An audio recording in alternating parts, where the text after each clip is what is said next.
like to prepare food and enjoy it as one of my passions, sharing food with all people. And also the other one of my passions, of course, is sharing good news about Jesus. Now, today I am going to cook something for you that I've not cooked before. I've got the recipe right in front of me. It's called sausage and fennel one-pan pasta. It's going to be an easy meal. I like to cook things in these episodes on Facebook that are 30 minutes or less, because you don't want to listen to me for too long. And if it's not finished cooking by the end of the episode, then I can always take a photo later and show you exactly what's involved. So to get started today, we're going to need some olive oil, and I've done some pre-measuring and all. And so here we have approximately 1 tablespoon of olive oil in the pan. And I'm going to just wait for that to heat up just a little bit. And once that's heated up, then I'm going to add some onion, red onion. I've diced a small, what in Australia you would call a Spanish onion. Here it's a red onion. I've diced up a small red onion. And when this pan's warm, which it's getting warm slowly, I will then cook it up 3 or 4 minutes until it's nicely translucent. All right. I'm not sure even what this is going to taste like today because I've never cooked it.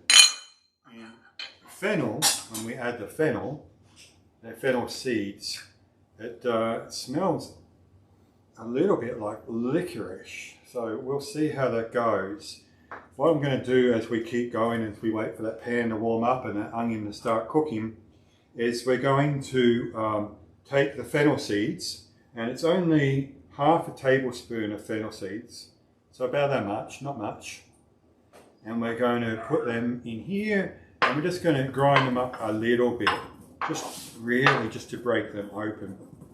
They don't need to become powder or anything. It's just to flatten them and allow the flavour to come out a little. Bit of a process, a bit dry and set like rocks, but that should be okay. And then also we're going to need to crush some garlic. 2 cloves of garlic. This will be fun. Can you see what I'm doing here? Let me look. Move that aside. It's garlic. I like crushing garlic. So just 2 cloves. Simply flatten it under your knife, a fair bit of pressure. And then I like to cut off the end, the root end, which you can easily distinguish. And once that's cut off, it's really easy to peel the skin off and you end up with a fresh garlic. That's awesome. Now it says to crush the garlic, but in all honesty, I prefer just to finely dice it. And if you're a proper chef or something, I'm sure they teach you in culinary school how to dice things properly. I just do my best. I'm sure you can do your best as well. It's pretty easy to dice it up. And once the garlic cooks, it ends up having a nice sweet flavour. One of my favourite things, of course, is when I roast a dinner, roast a pork or roast a chicken or something in the oven and roast some vegetables. I love to throw in some cloves of garlic in there, whole garlics. And when the garlic cooks in the oven, it goes all soft and you can just squeeze it out of the skin, and it's so sweet and beautiful. Really, really nice. I'm just waiting for this to keep cooking. It's taking its sweet time, but I'm going to put the fennel in, which was again about half a tablespoon, and I am going to put the garlic in, and that'll cook along with the red onion and end up being really nice and tender. Starting to get a little bit heat in it now, so I would say probably 4 or 5 minutes that should be ready. So in the meantime, while we're getting that ready, you'll be able to smell when it's ready. You'll be able to get the fragrance coming through. It smells great.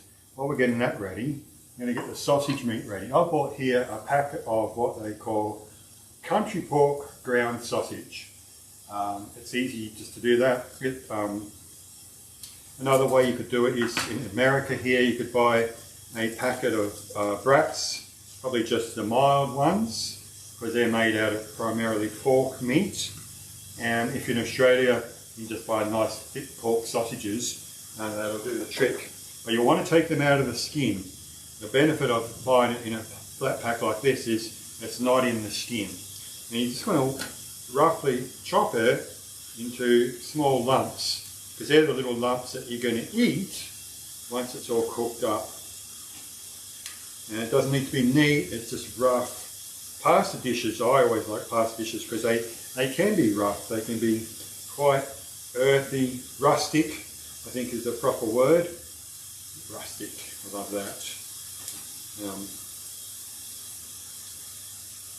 Just keep going along there. This is supposed to serve 4 people. So if you want to feed more or feed less, or if you want leftovers, or if you want to prepare your meals ahead for the week, this is a great way of doing it. In a minute, once this is all sorted and prepared, someone told me today I need a sous chef. Wouldn't that be wonderful? Anyone want to volunteer to come and help cut things up for me on a Friday evening? Maybe share a glass of wine with me. You're more than welcome if you're vaccinated. Alright, this is sizzling along nicely. It's starting to get a bit of a gloss about it, and it's starting to become translucent. That's awesome. Like I say, 4 or 5 minutes should do the trick. Into that, I am going to add my little pork pieces. And after a little while, after a few minutes, I'm going to turn that down to a low heat. At the moment, it's a high heat. Isn't it funny? I've got a beautiful gas stove right behind me, but I find it's easier to sit down here for these shows and use this little portable hot plate. What I really should do is buy like a nice induction hot plate or something. That certainly makes the whole process a bit easier. So I'm going to clean up as I go along, trying to teach my kids how to clean up their mess as they cook. My oldest daughter does a fair bit of cooking at home, so it's really nice to see. I've always think that food is a great way for people to come together and families to come together. And you know, as far as I can tell, one of the main things Jesus did when he walked this earth was eat food. You know, a lot of people will get the opinion that Christianity is all about keeping the rules, and Christianity is all about having no fun. You know, you see lots of evangelical preachers on TV just trying to ruin your life, basically. But I don't think that's what Jesus was on about. Jesus seemed to hang out with people like you and me, ordinary people worse than us, you know. And whenever he did hang out with them, he usually ended up having a meal with them. And I think this whole idea of having a meal relaxes people and helps us to share in the wonderful things that God gives us. And it's almost a metaphor for, you can take these ordinary ingredients and turn them into something really tasty and really worthwhile. So just continue to stir this and watch it brown. Like I say, in a minute I'll turn it down.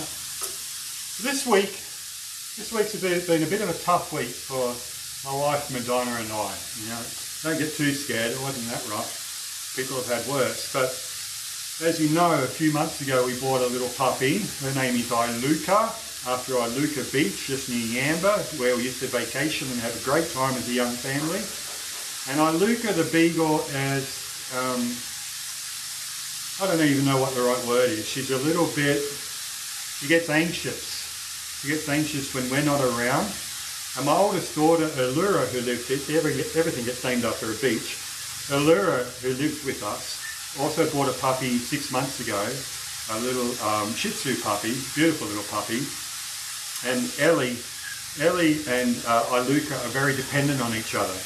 So my daughter works most days and doesn't get home from work till about 10:30 at night. So the puppies won't go to bed until Allura comes home, no matter how tired they are or how tired we are. And when they do go to bed and eventually settle, then, first world problem I know, when the birds start singing in the morning about 5 o'clock, the dogs start wanting to play with each other. And so Madonna and I are like, we've just got a baby who doesn't sleep again. And that was okay 30 years ago when we were young, but now that we're approaching middle age, then we're getting pretty tired. So that on top of all the COVID anxieties and all the rest of it, but I tell you what, such a relief having our vaccinations. We're so pleased for that privilege, and we're just praying so much that other people in the world can get the privilege that we in America have had. Keeping our prayers for the people of India. Can you imagine what they're going through at the moment? It's awful. And Brazil, and other places, places who don't have access to the wonderful resources that we have in the first world. So we've been very, very tired, and it reminds me of one of my favourite Bible verses, which is from one of my favourite translations of the Bible called the Message version. And it says this: "Are you tired? Are you worn out? Burned out on religion? Well, Jesus says, come to me. Get away with me and you'll recover your life. I'll show you how to take a real rest. Walk with me and work with me. Watch how I do it. Learn the unforced rhythms of grace. I won't lay anything heavy or ill-fitting on you. Keep company with me," says Jesus, "and you'll learn to live freely and lightly." That's perfect. So many people think religion or Christianity is about keeping the rules and beating the life out of people. Jesus never said that. Jesus said, spend time with me and I'll give you life and I'll refresh you. And you know what? Sometimes when we can just sit down and breathe, when we can relax, and Jesus did plenty of that, eating with his friends and taking time out by himself, when we can just take those few moments and breathe and intentionally know that Jesus is with us, sometimes we can actually see new life in our problems and new life in our worries. And when I think of how tired Madonna and I are from these puppies, when I can sit back and breathe and relax, I can see the wonderful joy that puppy actually brings us, and so the tiredness is worth it. You know, when the United States was locked down for a couple of months back there last year, and we're all concerned about what was happening, those couple of months were beautiful, a time of rest, a time where we could regather our thoughts and imagine something new. It's a time where Cooking Church came to life. And so no matter what we're going through, and many of you that I've known, and I've known a lot of you for 30 or more years, some of you I haven't known for that long, I remember things that you've gone through. I remember things that you've gone through in Sydney where I was growing up, in Adelaide where I trained, in Mount Isa where I was first a pastor. I remember things that some of you went through in Rochdale and Indooroopilly and in other places that I've been, the Gold Coast. And in all those times, when you look back on it, and when I look back on it, no matter how tired we were, tired of life, tired of our situations, tired of our health, tired of our relationships, no matter how tired we were, looking back, we can see that Jesus brought life out of those situations, and the promise is Jesus will do it again. So I love cooking, I love sharing these times of Jesus with you. This is going to be the tricky part. So we're going to stir it, and we're going to start adding some chicken stock. The recipe calls for 4 cups of chicken stock, which I've pre-measured out here. I bought the pre-made chicken stock. You know, if you're an exceptionally good cook, you could make your own stock, and store it and use it when the time came. But we're going to stir in that chicken stock very slowly and keep going. Also, we are going to use a glass of wine, 1 cup of wine, and if this wine was cold out of the fridge, I would probably have a glass along with it. I might do that afterwards. I think there's no shame in adding a block of ice to your warm glass of wine. In fact, it makes it even more refreshing, I believe. This is good Australian wine, Lindemans. For those of you living in Australia, you might want to find out how much as Lisa Delaney would say, Pinot Grigio would cost. Lindemans here, $4.99 a bottle. Can't beat that for quality wine. We're going to keep stirring in the chicken stock. There it goes. You're going to need a pan large enough to accommodate about 8 cups of liquid. You don't want to go too small, because what happens next is going to be very interesting, and it's not what I expected. We want to cook that down a little bit. Not too much, just a little bit. The heat's still up. It'll probably cook down a little bit when I poured some in.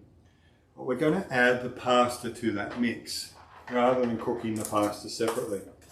I've got a daughter who is anaphylactic to wheat, so I'm going to use gluten-free pasta. Later on, we're going to, well, the recipe calls to add some cream. Now, she's also anaphylactic to dairy, which is fun.